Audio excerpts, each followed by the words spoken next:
Coming to you from BLC Studios in Mankato, Minnesota, this is the Bethany Vikings podcast. Hosted by Brock Aker, Jake Anderson, and Gabe Stace. It's time to go inside Bethany Athletics.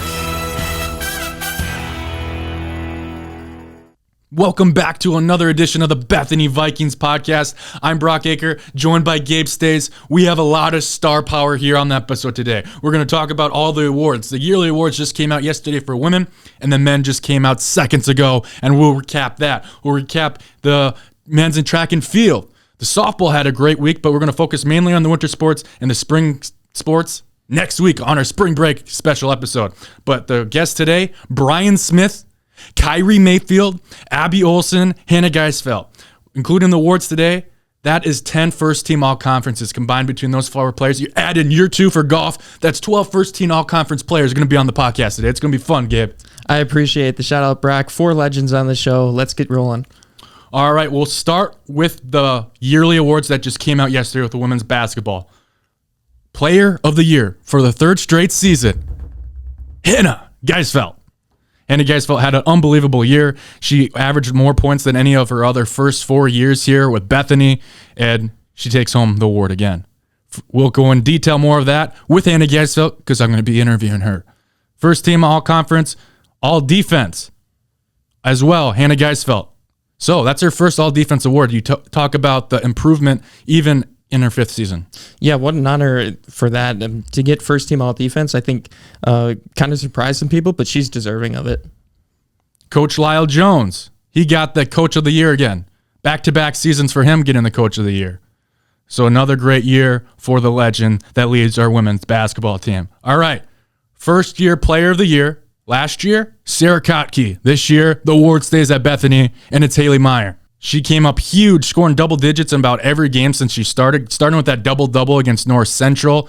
The big-time award for her. I don't know if Kotke got hurt, Gabe, if she would have gotten this award, but that playing time really opened it up, and she should be special for the years to come. Yeah, ever since Kotke went down, she really stepped up, as you said. Her court awareness, ability to cut, and then recently we've seen her make a ton of threes, so she's going to be a special player. Including that one against Northland where she hit 7 of them. You know who else likes to hit 3-pointers? Alexis Cloyd. What made her so special this year for the Vikings as a freshman, Alexis Cloyd? Well, I think her ability just to handle the ball, move the ball around. I think we saw with her ball movement, one of the better guards on the team in terms of doing that. And then obviously her ability to knock down shots. That's huge in an offense when you have a player like Hannah Geisfeldt who's going to draw attention into the middle of the floor. All right, and then to round out the awards for the women, Abby Nelson gets the Sportsmanship Award for Bethany. So if you count them, that's 1, 2, 3, 4, 5, 6, 7 awards going to the Bethany Vikings this year for women's basketball. Not exactly the way you wanted to end the season with that loss to Morris, but that should not overshadow what a special year all the different team members had performing for the Vikings this year. Absolutely terrific year, all of them well-deserved in my opinion. Moving on to the men's basketball side of things, Riley Ashburn just found out Rookie of the Year. Congrats to Riley on that. Jared Milinkovic, inaugural Defensive Player of the Year award. I know defense has been his calling card for really all 5 of his years here. To get that inaugural award, well-deserving there. First team all-conference, Brian Smith. Again, we'll have him on later on in the show. Second team all-conference, Hunter Nielsen. Well deserving of that, of course. Honorable mention, all-conference, Kyrie Mayfield, another guest we're having on, and Jared Milinkovic. Sportsmanship Award, Brock, that goes to Jacob Milinkovic. So congratulations to him. One thing that stood out to me between the women's basketball and the men's awards here is the freshman of the year. We have Geisfeldt coming on the podcast, Olson, Smith, Kyrie Mayfield. They're all graduating. There's going to be a lot of opportunity, but it's nice that both Rookie of the Year still come from Bethany. I think we'll still be competitive with the years to come. Yeah, bright talent, a lot of young talent on both teams. Snubs. I think there's a couple snubs in the men's. Starting with Hunter Nielsen. How does he break the record for blocks in a season? And he led the blocks with like 57 blocks this year, and he does not get an all-defensive team. Why is that? I can't tell you the reason why. I think both of us were shocked when we saw that, hey, he wasn't on the all-defensive team list. Felt like he was deserving. Just his footwork down low, too, the way he would match up with some bigger opponents. Limited fouling this year. I know that's been an issue, especially going back 2 seasons ago. We didn't see a ton of that this year. I think he should have been first team all-defense, but the coaches obviously didn't see it that way. Yeah, 56 blocks was the number he had this year. And guess who led the Umac in steals? I'm going to say Brian Smith. Correct. He did not win the all-defensive team either. So the leaders in blocks and steals, I know those are just stats. And Jared Milinkovic, he's a lockdown defender. I think he's probably the best defender on our team, even though he didn't lead us in blocks and steals. So you can take a little bit of a grain of salt, but I think still that's pretty remarkable to lead in steals and blocks and not get one of them a sniff. So that's the only problem we have, I think, on these lists here. A great season, though, for both teams. A lot of awards for the men. Let's count them up. There's 1, 2, 3, 4, 5, 6, 7 awards for the men as well. So a lot of awards this year for the basketball team. But that's not the only awards that came out yesterday and today. The weekly awards. Tennis played again this weekend against St. Mary's, and Carlos French, Umac Player of the Week. He is the number 1 singles player for Bethany. He won his singles and his doubles, led the Vikings to their first program win over St. Mary's, and he won his singles 6-4, 6-1. And he won the doubles 8-6, and that was the first time Bethany has had a Umac Player of the Week in men's tennis since March of 2019. So very well done for the men's tennis team. Ben and Marcos also won their singles. They had a big third set that came down to the wire, and that really turned the table to help the Vikings get their first win, 5-4 over the St. Mary's University. Yeah, and moving on to softball. Last week, missed it. Came out Monday. Our show was recorded Sunday. But freshman Kaya Mork, in her first ever collegiate softball action, was named UMAC's Player of the Week. Stay tuned for the weekly freshman feature to learn more about her. That comes out on Wednesdays on blcvikings.com.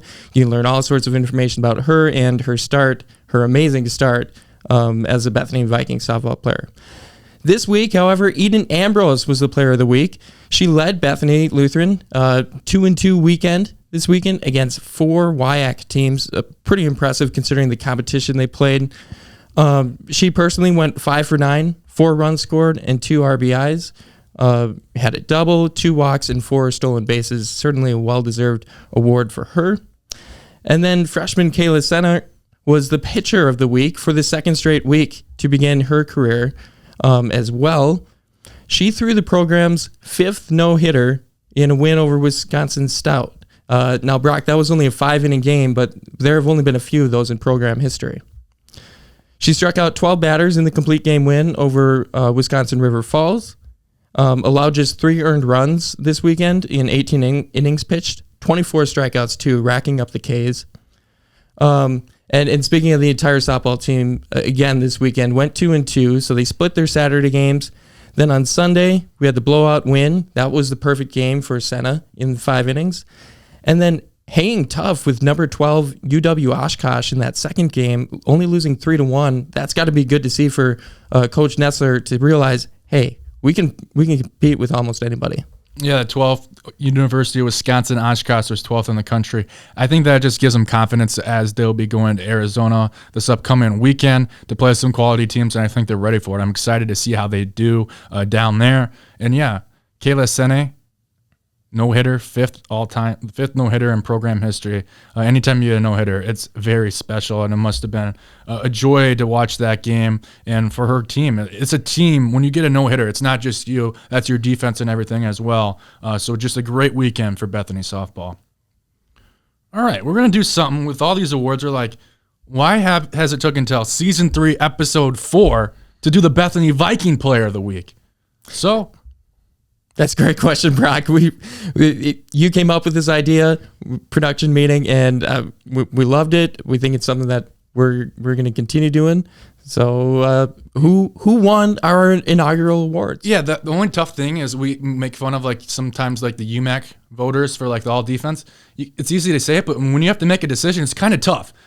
Women this week was really tough. You talked about Kayla Cena, and now we couldn't give it to her just because there was one person we thought just nudge a little bit better, and that was Stephanie Whitbroad.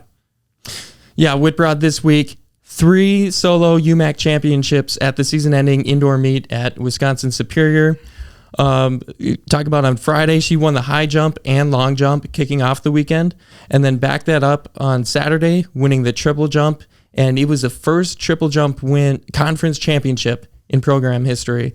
Stephanie Whitbroad should be a star for years to come for the Bethany track and field team. Yeah, those 3 championships was just enough to get her the first Bethany Viking Player of the Week. We'll have that award each and every week, but we're going to do for men as well. Men and women separated just like the Umac does. And this week, it was also kind of a difficult one. Jake Marzinski will get into detail. He won 2 more Umac championships, but we gave it to Carlos Franch just because it was their first ever win against St. Mary's in program history. He won both his singles and doubles.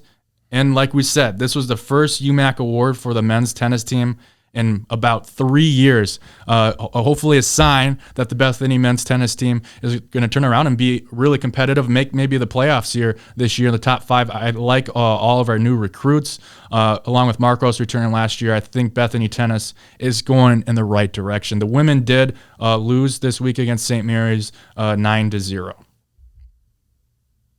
But that's the awards part of the show. We are going to go in detail now here just a little bit before we get to the interviews about the Umac championships in track and field, and then also what happened to the men and women basketball this past week as well. We'll start with the track and field. We kind of briefly went over it, Gabe, but aside of Steph, Kayla Tobin performed as well for the women's track and field. Yeah, that's right. She won both the 5K and the 3K this past weekend. It was the first 5K title in program history. In all, those two championships for her marked her 3rd career track and field Umac championships. So her 2nd straight in the 3,000 event, defending her title from last year. Obviously, we know what type of runner she is, the mentality that she brings. Unbelievable athlete to help the Bethany women's track and field program. Morris did win the competition. Bethany finishing in 2nd place. I know they thought they maybe had a chance to come up and steal the crown this year. Didn't happen, but still bright future ahead with, you talk about freshman Stephanie Whitbroad, sophomore Kayla Tobin, and the other runners they have. They're still a young team with a lot of growth ahead of them. Yeah, men's track, they took down 2 awards. Before we get into Jake Marzinski, let's talk about Jakin, though. Our buddy, our pal, since he had the Umac championships, he was a little busy this weekend, so that's why it's just me and you this week. But Jakin got 3rd overall in his mile. I know Jakin wanted 2nd, but still it was good to see him move up in that Umac. He was 1 second, 0.3 of a second on that mile from breaking a program record. That's just got to be really tough, but that's still a great accomplishment here in his senior year. And I think he's coming back next year. Maybe he can break it then next year. Yeah, he texted me actually after we finished the mile and was like, imagine being 0.3 shy of the mile record, which he owns, by the way, but still definitely something that he was pushing for this weekend. Yeah, I got that message too. I don't know what a tent. They stayed in a hotel, I thought. Yeah, 0.3. That's tenths for all you listeners out there. Yes. Tenths with the H. The H is not silent. That's correct. Did he have a typo on the message? He might have. Or we could be bad readers. I don't know. All right, going on to Jake Marzinski. He won 2 events, the 60-meter hurdle, and he won the triple jump for the 3rd straight year at the Umac championships. Just a very special track and field player. Kagan Rich was really good. He left. We didn't know how we were going to replace him, but man, Jake Marzinski really filled in that role, and he's just a stud. Yeah, Marzinski did get 1 season under his belt while Rich was still here, and we knew that he was going to be a special type of athlete. Maybe could go down when it's all said and done as the best in the track and field program. Certainly in jumping events, I think he will be. All right, that's your men's and track and field update from this past weekend, the championships. The men did finish in 3rd place. University of Wisconsin Superior took down the men's trophy again this year. All right, we'll go to the women's basketball team this past weekend. Their first quarterfinal matchup was against Northland. And Gabe, they had the best probably offensive production in Lyle Jones' career here at Bethany. In Bethany's history, what did you see in that game? Well, I saw Northland did us some favors with the type of defense they played, really took away the middle and allowed us to get any type of shot we wanted up without a contest around the perimeter. Led to his school record 21 made threes in the game. Again, valued by that soft defense, but you still have to make the shots, Brock. Yeah, and sadly, that was really good, but they kind of used all up their 3-point shots in that Wednesday night against Northland. And it's tough because you beat a Northland team 105-53. And we talk about it's kind of hard to learn from that game, right? And then you get to Morris, who Morris had to fight and beat a Wisconsin Superior. And then it kind of showed that they were ready, a little more ready than us on Friday night and delivered the blow that really took us all by surprise. Yeah, real heartbreaker against Morris. They were ready to play defense. I mean, we saw it throughout the game. They changed their defense so many times, whether it was they pressed most of the game. It was a softer press. They allowed us to work the ball up the floor, but still that takes 8-9 seconds off the shot clock, and then they're still uptight around their perimeter. Whether it was 1-3-1, 3-2, they switched it up. Sometimes it was a triple team on Hannah, sometimes single team against her, and just they kept us guessing on our toes all game, and we just couldn't find the right adjustments, Brock. Yeah, Jay Kwate, I think she took home the Women's Defensive Player of the Year award, and if you watch that game, she was very well deserved. She was all around sandwiching Hannah Geisfeldt in that 2-3 zone and that diamond press. It was really tough to get Hannah Geisfeldt the ball, and then the turnovers kind of mounted again for the Vikings. And I think we talked about this a couple weeks ago when we were winning, even though we had 20 turnovers a game. And Geisfeldt, by the way, she did score 28 points in the game there. When she got looks, she was ultra efficient, looking to go to the hoop, shot the ball extremely well in that game. There wasn't much more that she could have done. It's just, unfortunately, the shot making outside from three wasn't there. And the turnovers, as you mentioned, the changing defenses by Morris, they got to us, and we just couldn't adjust. We couldn't take care of the basketball. And then the 3-point shots as well, 3 for 20 after going 21 for 53. We need to knock down those threes. That's what the 2-3 zone does for you. They give you that shot, and we just didn't knock any down. Yeah, especially we saw the looks from the corners we had, whether it was Schindel, Christensen, lots of looks from corner three. Just couldn't make them. Dynasty that was, though, Brock. Moving on a little bit. 3 regular season championships the last 4 years. 3 tournament championships, obviously prior to this season.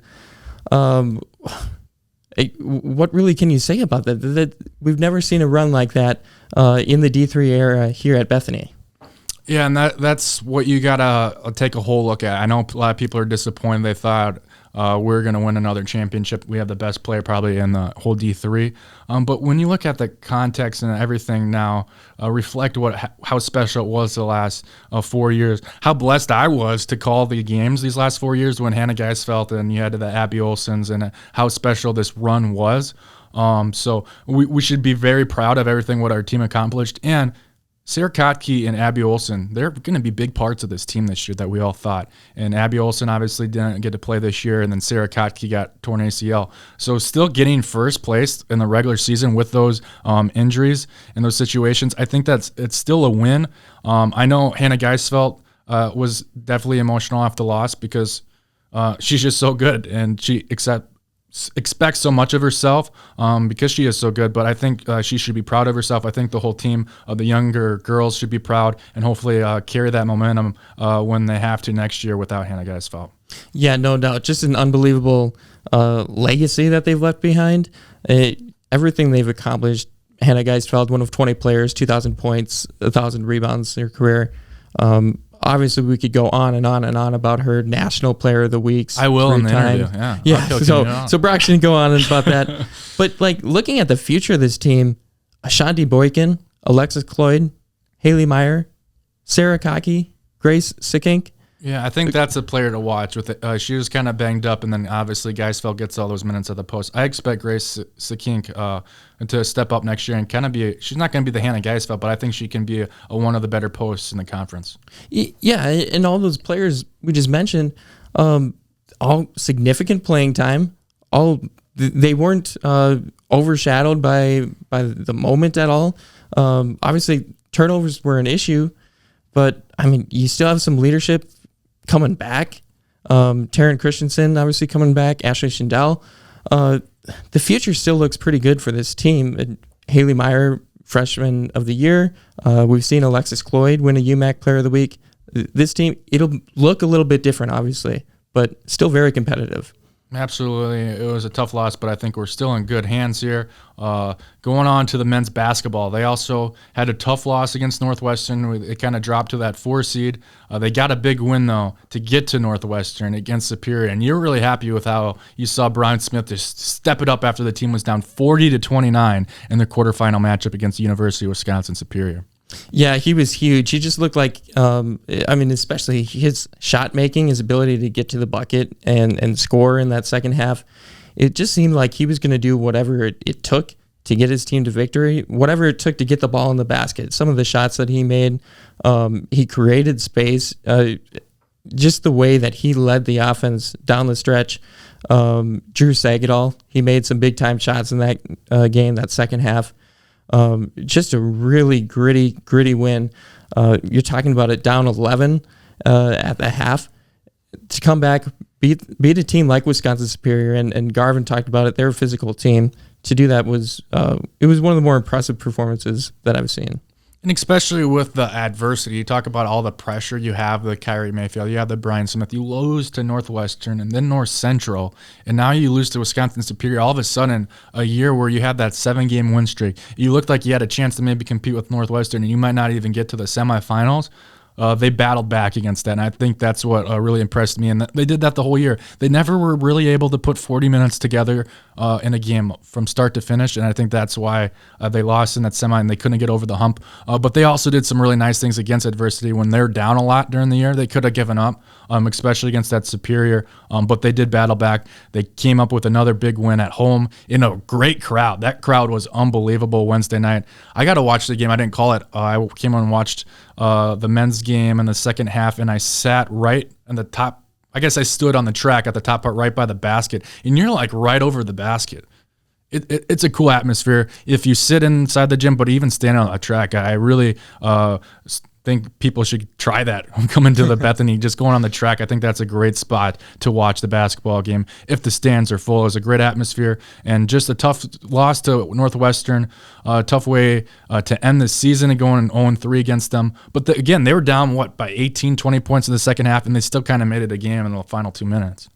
Yeah, you talked about the way we came back against Superior and just alluded to now, that really could have turned into a blowout, the final game against Northwestern. But they came back, they roared back, never gave up. They were fighting till the end, felt the momentum on their side a little bit, and just ultimately fell up a little bit short. That's kind of what defined the season a little bit, Brock. Close losses throughout the year. I know to end the season against Northwestern, against North Central, even at home against those two teams when we played them back prior to our 7-game winning streak, you look at some of those games that just kind of add up and can eat away at you. The way the team fought to the end was impressive to do that. Yeah, Garvin talked about on the podcast last week. I watched your interview with him, and he just loves his guys. You can see why. It's just because of their heart, their willingness to not just lay down, but to battle back. And I think we saw that this year. Going forward, they got Hunter Nielsen coming back. He was second team all conference and snubbed from the all defensive team. Maybe he'll get that defensive team next year. So our post is there. It'll be interesting to see what guards step up next year with Kyrie Mayfield and Brian Smith, because they will leave a pretty big hole. Yeah, for sure. I mean, the team is going to look a lot different. Garvin has a lot of work in front of him, but we've seen some guys. Bethany's ability to recruit some shooters in the past, I think that will most likely continue to be our identity moving forward. Obviously, we keep around Justin Traup, one of the best 3-point shooters in program history. Added Drew Sagadol, Ryan Samuelson. Fun fact on Ryan Samuelson later on in the show, I know. In the game, yeah, we're going to play a game with our two contestants. Oh, some Bethany Trivia, so get ready for that. But just in total, to look back a little bit, Jared Milinkovic tweeted some point after the game, he alluded, like, for himself and to the seniors on Twitter, 2 out of 5 in terms of rings. That isn't bad. Certainly a lot to be proud of for those guys. And I showed you the Meatloaf. You never heard of Meatloaf before, and I played that song for you. when you told me that too. But yeah, again, I'm looking at the context, what Jared Milinkovic, the seniors done, Kyrie Mayfield, Brian Smith, the way they took this program on heights. You talk about Trent Krieger, who's the assistant coach.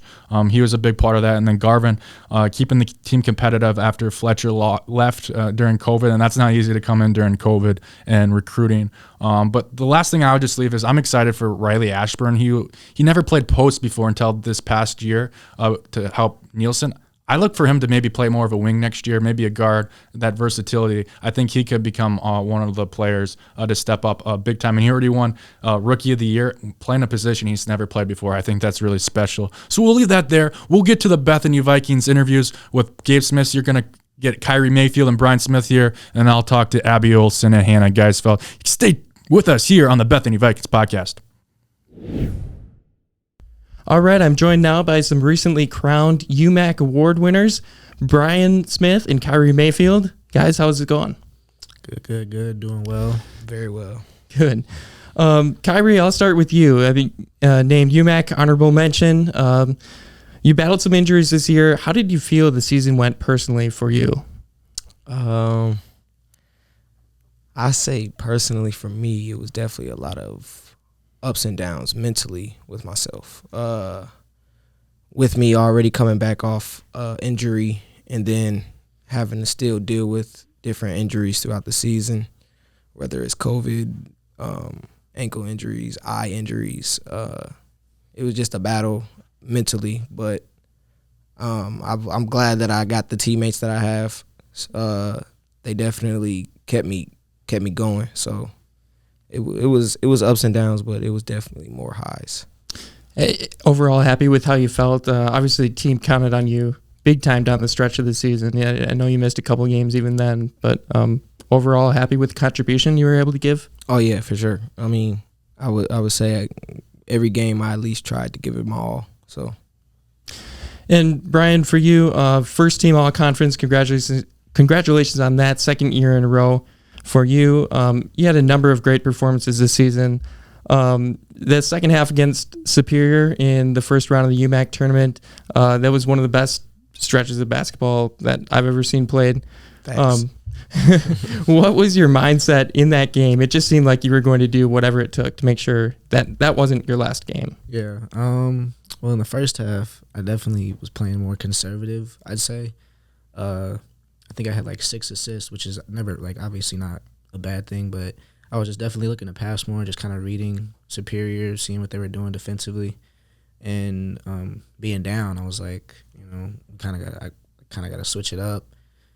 Everybody on the team, Kyrie came up to me, Coach Garvin, assistants, and just said, like, it might be go time. You might have to look to score the ball, and my mindset just switched, and I just, decided, I got to just be more aggressive. And even if it wasn't scoring, just getting downhill, putting pressure on the rim.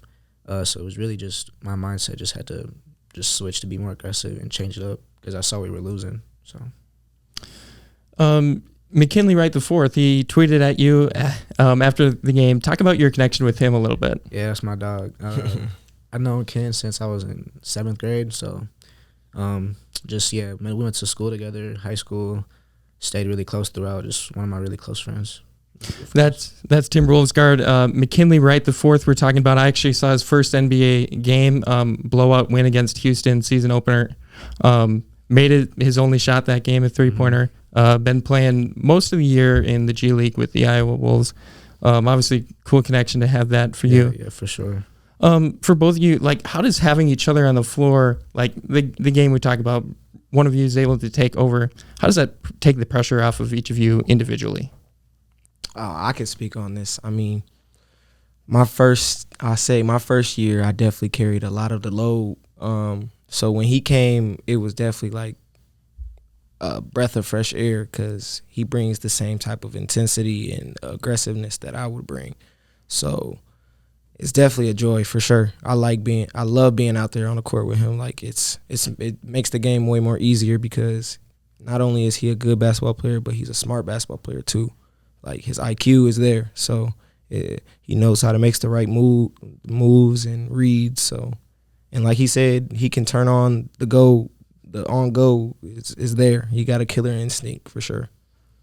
And just kind of piggybacking off that, when you play with somebody who can do a lot of the same things as you, sometimes you just when you're able to take your foot off, you can just watch them work, and it's just like, man, like he's so good. He can do everything I can do, you know. So that's like what it's like when I'm, you know, especially my first year here when I got here watching him, I was like, man, oh my goodness, like this dude's a problem. And then even now, obviously he got injured, but just watching what he would do in practice still and in games, like he's just a big time shot maker. He just knows how to make shots.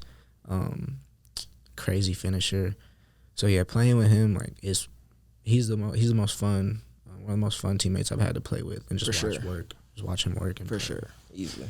Yeah, Brian, when you first got here, I remember watching. I think it might have been an exhibition game against Gustavus at home when I first saw you in action, and I remember telling Brock right away, I'm like, man, we've got a great player in Brian Smith. Can really do a lot of the same things that Kyrie you were already doing. Now you finished Kyrie first all time with points, 1,274 points. You missed basically a full season. I think sometimes we forget, and Brian mentioned it, like how prolific and dynamic that you've been as a scorer when you've been playing. What does it mean to you to be Bethany's all-time leading scorer looking back on it? In 3 years. I mean, it's definitely a blessing for sure. It's a blessing to just be able to play the game of basketball and at the level that we are. I say I'm definitely great, like satisfied, but I'm not satisfied because I believe it could have even been more. Like I could have probably blown it out the water if I was to play the years that I could have been playing. Yeah, wholeheartedly agree with that. Speaking of that, are we done seeing you in a Vikings uniform? Is next season off the table? I'll definitely be around. It's not off the table. I don't know. It's up in the air right now, I say for sure. All right, we'll stay tuned with that. Talking more about this season, never able to get over the Northwestern hump. What made playing them so challenging? And like for you guys, it had to feel like you were a better team than the 4th seed coming in for the Umac tournament. But what made Northwestern such a tough team? Honestly, chemistry. They those guys, the group of guys they've been there together for 4 years, 5 years, and I just say their system and their coach. Their coach, Coach Gross, is an amazing coach. He's a really, really good coach, and I think he has those guys playing like a machine pretty much at times. And yeah, so I give a credit to just the chemistry, and the coaching staff is really good. Yeah, I'd say the same thing. The chemistry, and I feel like it's definitely the coaching staff for sure. The coaching staff is they're real structured. They always come back with people with size. The recruiting class of theirs is always good. They're just a solid all around basketball organization, girls and boys. Yeah, I mean, the men's team has basically run the Umac for 15 years. Mm-hmm. You've been able to dethrone them a couple of times, obviously. Big props to you on that. For you two, you've played with 2 coaches here, both of you. What are some of the challenges of that, and then some positives, like maybe getting a couple perspectives, playing under Coach Fletcher, obviously, and then Pat Garvin the last couple of years? I mean, it was challenging at first, but once we opened Pat up with open arms, I think it just made a lot of things go more smoothly and just open up our team chemistry as a whole. I feel like once we switched to Pat, a lot of players quit on us, and we kind of like doubted what we would possibly do in the future.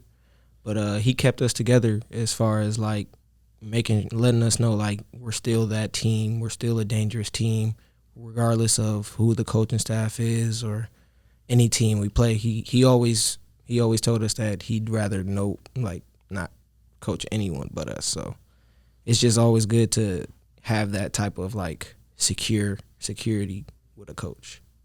Definitely. Brian, for you? Yeah, I definitely agree. He did a really good job of just selling that brotherhood to everybody when he got here, and just making sure that we all knew, like, you know, regardless of the staff, like, this program is for the players. Mm-hmm. it's all about the players, and you guys are student athletes, so it's about your guys' experience more so than who's telling you what to do in terms of the coaching staff. So I think he did a really good job of, instilling that in the players, and just I'd say it was also a really fun experience because this year was really his first full season. Full season, yeah. Because we only got like 9 games, 10 games last year, so this was his first full year as a coach. So his his progression throughout the year and watching him grow as a coach was also really cool to see, because you see that as a player, just in different things that he does as a staff and practices, and so it was really cool to see that too. It was a really cool experience. Kyrie, you're 4 years here. Brian, 3 for you. Any special moment, either on or off the floor, that sticks out the most to you personally here at Bethany? Definitely the fans. I mean, the people here, it's just, and the loyalty, they show you love. I mean, I've been here since my freshman year for sure, and I mean, I've always, regardless of its teachers, students, they've always been, hey, that's the guy on the basketball team. He's pretty good, so they always just welcome me. I've never had a problem with anybody here, so I definitely say the people is going to be the most memorable. I'd say for me, it'd be probably my first year when we won conference. That was a pretty cool experience for me, because from my old school, we hadn't had as much experience since I was in high school, and then coming back and getting that feeling again was really really refreshing for me. Okay, we're going to move on now. First time we're doing this, Bethany Trivia, so you guys get to be our guinea pigs a little bit. So here's how this is going to work. Friendly competition between you two, and then also between the women's team. Hannah and Abby are going to be on later on the show with Brock.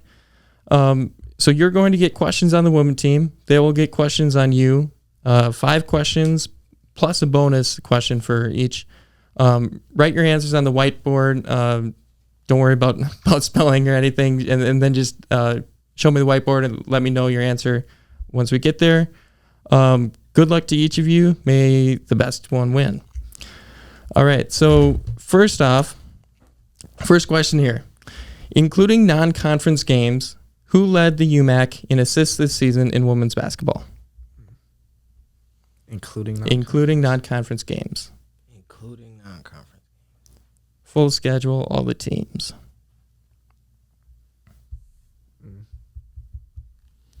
This is on our team?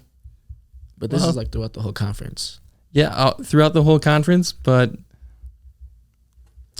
might help to look at that sheet. Brock and I haven't established the rules yet, everybody, in terms of like how many hints we're able to give. So we're just going by the seat of our pants right now. Brian's writing down an answer. Kyrie's still thinking about it. I want to say it was the PG throwing it to Hannah.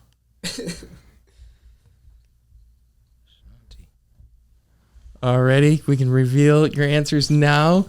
We have Kyrie Mayfield saying Ashanti Boykin. Unfortunately, that was not correct, but Hannah Geisfeldt is correct. She was number 1 in everything. 99 total assists this season, led by one. That was all games included. So Brian, you get our first point. Yes, sir. Kyrie still looking to get on the board. I was thinking, man, she scored a lot. They give her the ball, Yeah, she passed the ball too, though. I'm about to say she breaks the press a lot too. Just crazy the type of season that she put together. Yeah. Points, rebounds, assists, let it all. Everything. Yeah, go. All right. Go, for sure. Next question. Who won the Women's Umac Player of the Week award following the Larasse tournament over winter break? That's I don't know her name. I know her jersey number though, I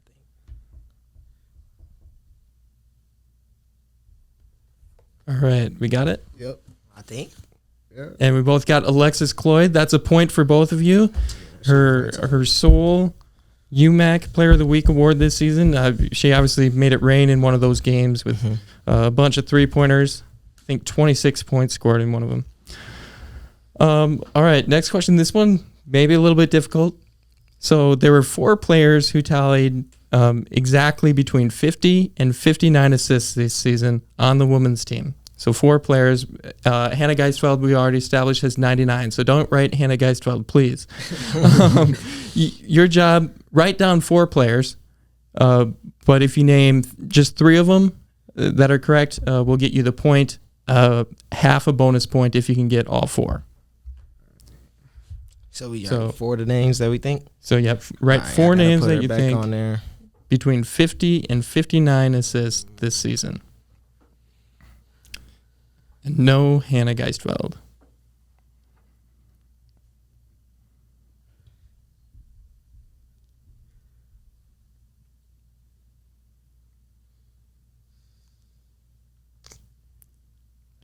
Looks like Kyrie has decided on 2 of his answers. Diligently working over the rosters. Struggling with the last one. That's me too. Me too. I think who was playing like that.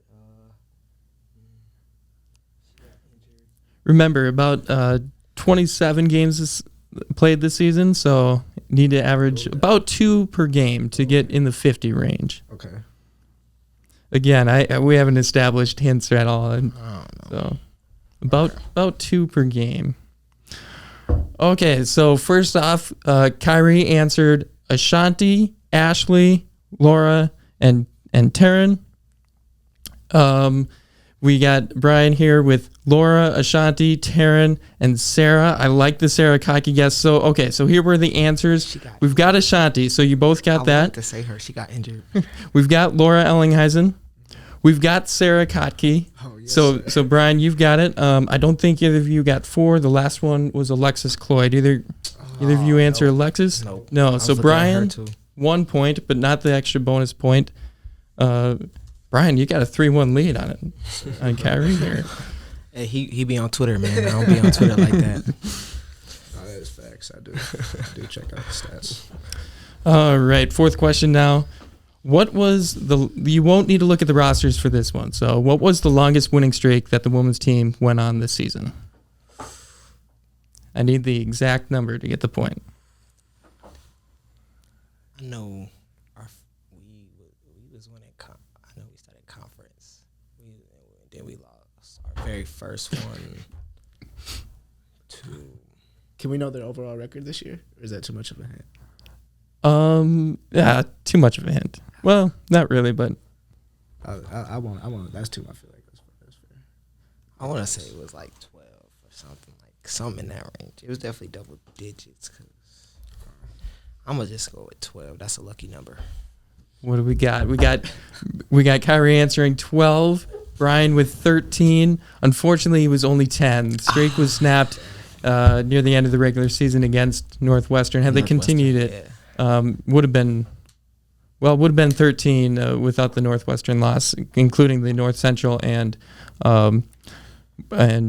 they played Northland games afterward.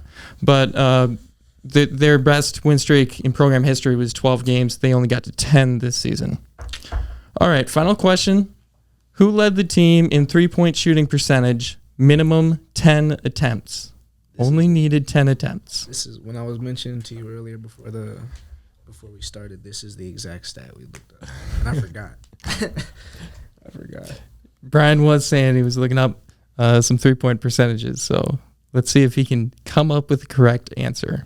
I feel like it's honestly. You said 10 attempts. Minimum 10 attempts. I got mine. Kyrie, are you looking at that? Do you want to change your answers? I think I want to change my answer. I don't know. We'll give you about 10 seconds here. I'm confident she was rookie of the year. All right, so we've got Brian with Alexis Cloyd. Kyrie with Alexis Cloyd. Brian with Hannah Geisfeldt. Neither of you were correct. It was one Skylar Cotton. 14 attempts, 7 of 14, shot 50% on the season.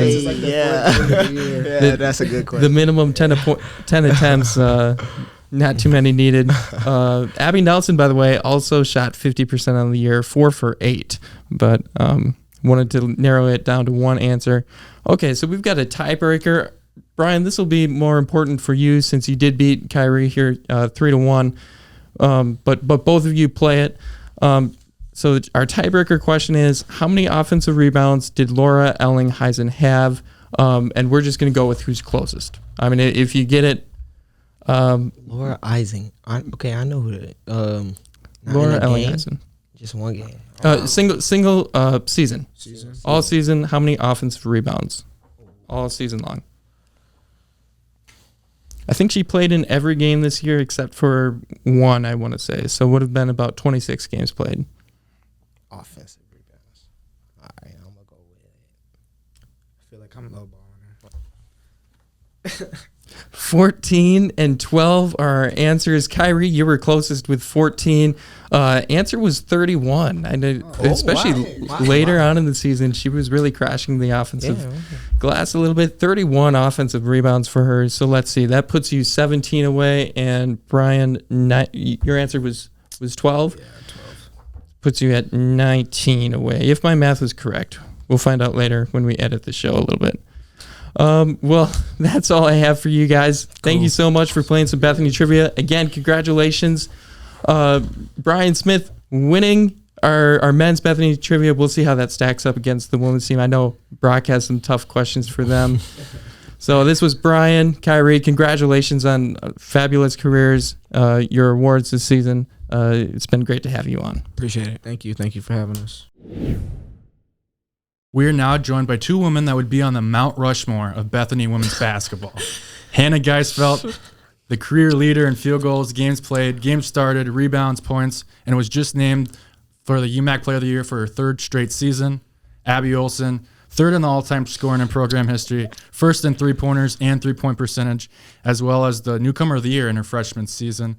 How are you both doing today? Good. We appreciate you joining us again for the third straight season. You guys are a blast to have on the show. Obviously, this past week maybe didn't go as we wanted it, but let's go way back. Going into the season, this is your fifth season, Hannah, coming in. What was your mindset? Because you had so much, or you already accomplished, so what were you trying to go for this year? Yeah. Obviously, going into the year, we always talk about our goals as a team, and our goals are to win the conference and then win the conference tournament and go to the national tournament. So it's kind of sucks right now being in this position that we came up short, but we just have so much to look back at and be grateful for that, and everything happens for a reason too. So yeah, but that's always our goals coming into the year. And you both played on the national team that went to Brazil. You can start it, Abby. How did that? What was that experience like? Oh, it was crazy. Just meeting new people, seeing new things. It was an amazing experience, and I'm really glad I got to do it with Hannah. Mm-hmm. Me too. I'm super grateful. Abby and I have definitely been through a ton together, so just adding that to our list of things that we've accomplished or done together is just something I'll never forget. And then you come into this year, then obviously you've accomplished so much, but you even added to it. You even increased your scoring percentage. You passed the 2,000 points, 1,000 rebounds, and Abby was on the sideline with the poster or the signage pumping you up. So what do you ever get surprised of all the accolades that you got, Hannah, throughout the year? 9 UMAC, like does that hit you during the season? I mean, yeah, it's exciting every time it happens. I never just get sick of it or anything, but I mean, yeah, I look forward to it, and it's kind of exciting, I guess. Different things coming out. How about you, Abby? Your new role where you gave them the handshakes and the starting lineups, pumping up on the sideline. How was this season for you? Well, it was sad to start with, but I basically had to get into my new role of being their biggest fan, and I was Hannah's biggest fan the whole season. So I'm just so proud of her and everything she's accomplished this season, and she knows that I would yell at her if she didn't make a layup or she didn't make a free throw. But I'm just so happy and proud of all the girls this year. Everybody stepped up. So what do you think was your biggest key of winning your third straight UMAC Player of the Year, Hannah? What do you think that was your biggest key of being so successful this year? Anything that stood out? I would just say at the beginning of the year, my coaches kind of sat down with me and they said, what are your goals for this season? And we talked about those individual and team goals. And my coach Emma just told me if you wanna achieve those goals, you need to show up and act like it every single day at practice. So I really just tried to go into every practice and go as hard as I could, try to run as fast as I could on our sprints. I try to finish first, but it's pretty unusual that it ever happened, but can never really catch Abby Nelson. I don't know if you guys have seen Abby Nelson run, but she's really fast. So fast. She's a sportsman player of the year for the Bethany. She deserves it too. She's awesome. I'm so proud of her. She's such a great teammate. Mm-hmm. I think that like attributes to Hannah's success is like all of our teammates like bought in to what our program is, and that's getting the ball to Hannah. So I just feel like all of our teammates just bought in, and like that's how we had a successful season too. So. And buying in, of course, Abby wasn't able to play this year, and then Sarah Kotke went down. How did you really rally the troops, if you will? Because you guys lost two of your best players, and you still won the Umac regular season. Yeah. Obviously, at the beginning of the year, it was really tough for me to know that I wasn't going to play with Abby, because Abby and I just have a special bond that probably nobody will understand except for us. And she's one of my best friends, so that was really tough to hear. Obviously, I'm very happy for her, and she will be a great mom. But, same thing with Sarah. Sarah's one of my closest friends, so just seeing her go down is almost more mentally tough, just because your friends are struggling to, like, it's hard to not be on the floor. So just seeing them struggle in that sense is really tough. But I just told everybody, like, the whole season, everybody has a job, and you have to do your job to the best of your ability. And now some people just had to step up and start doing their job more often, not do things that are outside of your comfort zone. Like, for example, Ashley and Haley had to really step up when Sarah went down, and they're not the same as Sarah, but they started doing more of the things that they are good at, which allowed us to be more successful, if that makes sense. Yeah, absolutely.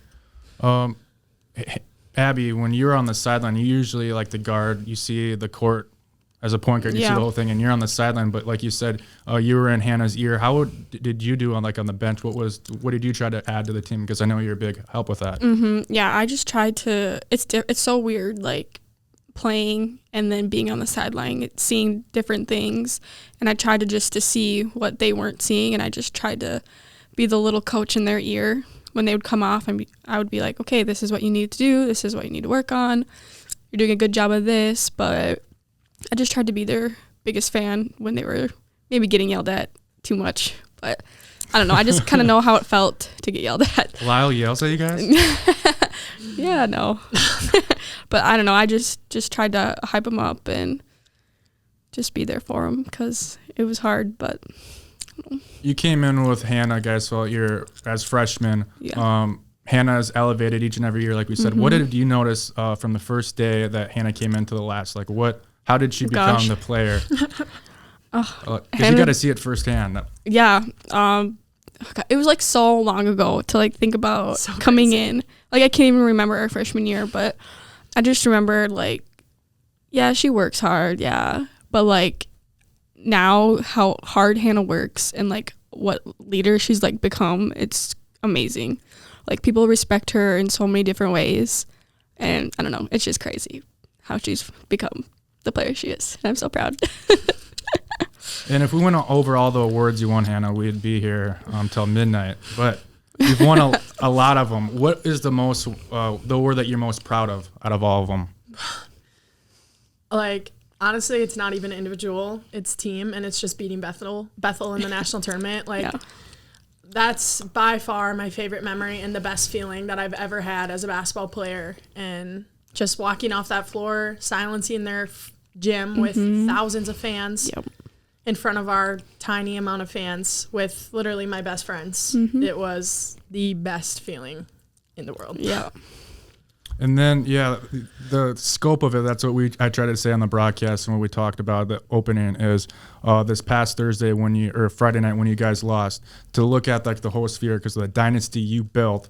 But what were when you got taken out with 1 second on Friday night, what were the emotions? What was going through your head? Yeah. I don't think it really hit me until literally there was like 1 second left in the game that I was like, wow, like this is probably my last collegiate basketball game ever. So that, as soon as that hit me, that really, I don't know, I was overwhelmingly sad, obviously.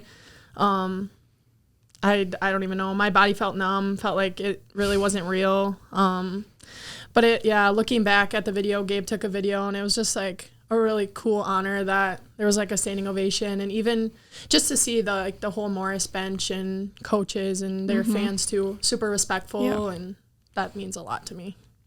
I'm glad that I think Laura made that foul with 1 second, so you guys got that ovation. Yeah. I'm glad too. I'm glad they took us out for that last second. Just sub out one last time, I guess. And what are your guys' plans now? We'll turn the leaf here. What are your guys' plans now? You graduate in May. Where are you guys going? You have an idea? Oh gosh, I don't know if I can go first. Okay, you go first. So I honestly right now have no idea where I'll be next year yet. There's a potential that I continue to play basketball overseas. There's maybe I'll be a GA and help coach somewhere. Maybe I'll coach here. Maybe I'll just be an elementary education teacher. Honestly, it's totally up in the air right now. So stay tuned, I guess. Oh gosh, this is like me and Hannah's life. I really don't know either. I know, obviously, I'll be having a baby this summer, so that's where I'll be. But obviously, I'm going to graduate, and not sure if I'm going to go to grad school. But I really like what I'm doing right now with working with special education, so I might continue with that. Awesome. But I'm not sure. Well, congratulations on your baby. Thank you. And your guys' career. I'm sure Katie Joel will have to keep us updated on the Twitter and everything about where you guys go next. The last question before we get to our trivia game is, Hannah, what is your message to people that, I know you touch a lot of people, like younger girls look up to you to play basketball. How do you become the player like you became? What is your message for them to be their best themselves? I think it all comes down to your effort and your attitude. What's your attitude when you show up every single day, and what's your effort level going to be? Just show up every day, work as hard as you can with a good attitude. I think that's how I've gained a lot of respect from my teammates, is just trying to really preach to all of them how important all of their roles are and how much I'm just so grateful to just spend every single day with them. And so, effort and attitude is just the biggest thing. And, And then, Abby, how do you become the best shooter? The best shooter in Bethany history. How did you become that? Get in the gym. I don't know. I wasn't really a good shooter coming in, and I literally remember after my freshman year, I was in the gym every day when I was living at home. I wasn't even working on threes. I was just doing everything, like pull-ups and everything, just trying to get the rhythm down. So just get in the gym. Even during class times, like I remember me and Hannah would, hey, you gonna go to the gym? Yeah, let's go to the gym. So just getting in the gym, I would say, and working hard. Good memes, me, you, and Jared shooting shots all our last 5 years. That's awesome. He might be a part of this trivia that we're gonna get here. There we go. Of course. I don't know. But this is what's gonna happen. We're gonna ask you, or I'm gonna ask you 5 questions. The answer is one of the team members of this year. You got a roster in front of you. It could be a player, coach. Okay. And Brian just beat Kyrie 3-1. Oh gosh. Okay. So we want to see who wins between you two and see who How many can questions beat are there? Brian. 5. See if we can beat Brian. Yeah. And then there is a tiebreaker question. Ooh. Okay. So Okay. I'm excited. okay, so ready? Yeah. All right. This first question. This team member scored 30 points versus Crown this year, which was the most by any team member in a game this season. Who was it? Oh man. We're going to do one at a time. So when you have the answers, just let me know and we'll show the board to the camera and I'll let the people that are listening to the audio. All right. Are you ready? Wait, what am I doing? Show it to the camera. Oh, Right there. I don't know if this is Yeah, right. I think I'm guessing too. I think this is right. I don't know. Okay, go ahead. I said B. I said Hunter. Hunter is Dang correct. it! Yes. Come on, Brian. You left me hanging there. I thought it would be. I think him. Brian was close one game. Well, the same game. Maybe it was the same game. It was And the same didn't they game. both, like, they- He got the career high. Brian got 29 That's points. what. Yeah. Okay, So remember Hunter that. Nielsen. Shoot. So Okay. Abby has 1 point. Yay. Dang it. The second question. This team member holds the record for all-time field goals made. Ooh. Okay. All right, go ahead. My guess is TK. Kyrie. Oh, we got a tie. Hannah Geisfeldt is correct. TK? It is. Yeah. Trenton Krieger Okay, has that's what I 478. Kyrie has 473. Wait, so Trent's a part of this? Yeah, even- coaches. coach should Oh, okay. I didn't even look. Sorry, Trent. All right, third question. We're all tied here. This team member has the 5th most assists all time in program history. 5th? 5th. Top 5. That's still some respect. No, that's not what I meant. I just mean like that's. It's tough. I literally. It's all right. It's one of Okay. the two. I don't know. One of the two. Okay, I'm going back then. Oh. Oh, no. Okay. Okay. My guess is Kyrie. Oh, that's what I said. Kyrie. It's not Kyrie. Brian? Is it Jared? No. Dang no. it. I was going to Who say is Jared. it? It's not Brian either? No. Assists? Program history. Tico? Trent? Pat Garvin. Pat? Pat Garvin, shoot. 5th all time. Garvin. Hard. I don't really know anything about Pat Me neither. Garvin while he played. Yeah, I didn't really notice until he came to coach, and then all of a sudden when I'm looking at the school records, his name pops up. Shoot. That was hard. Sorry, Garvin. Sorry. Okay, going to question. Is this 4? I think this is I think 4. so. Yeah, question 4. So you guys have to get the last 2 to tie Brian. I don't know. Okay. All right, this team member led the team in turnovers this year. Oh, probably Jared. Just kidding. Just kidding. Shoot. Turnovers. Well, Okay, I want to. Right. It's kind of, I feel bad saying This this, is really- but.